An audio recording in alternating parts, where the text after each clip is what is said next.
মানুষজন যে এখনকার দিনে কি স্ট্যাটাস দেয়, এগুলো এখনকার দিনে কেই না জানে বাবা। আহা, কি শোভা পাচ্ছে মাগো। হ্যাঁ, পড়াশোনা নেই বল তোর একটু, আবার স্ট্যাটাস দেখে হাসছিস বল। কই দেখি একবার কি স্ট্যাটাস দিয়েছে দেখি। তুমি দেখো একবার চাপার স্ট্যাটাসটা দেখো।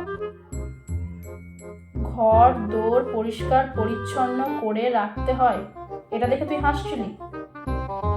তুই জানিস ঘর দোর পরিষ্কার পরিচ্ছন্ন রাখতে হয়, জানিস তুই? তো জানবো না, আমি ছোট থেকে এগুলো পড়ছি বইয়ে। তুই শিখেছিস কোনোদিন ঘর দোর পরিষ্কার পরিচ্ছন্ন রাখতে শিখেছিস?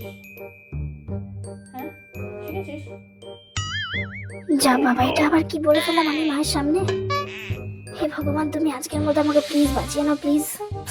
আমি এবার থেকে আর কোনোদিন মায়ের কাছে স্ট্যাটাস দেখাবো না, প্লিজ ভগবান আমাকে বাঁচিয়ে নাও, প্লিজ এবারের মতো।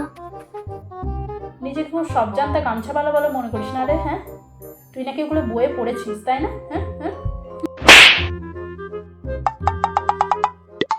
আরে হ্যাঁ, ঘরের মধ্যে জামা কাপড়টাকে এখানে সেখানে ছিটিয়ে ফেলে রাখিস, ঘরের চাদরগুলোকে যেখানে সেখানে ফেলে রাখিস। হ্যাঁ, মা তো একটা চাকর, তাই না?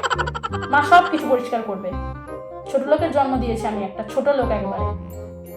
নিজে তো করতে পারিস না, আবার ও করতে পারে, আবার ওকে ডিমোটিভেট করছিস। লজ্জা লাগা দরকার তোর, লজ্জা লাগা দরকার।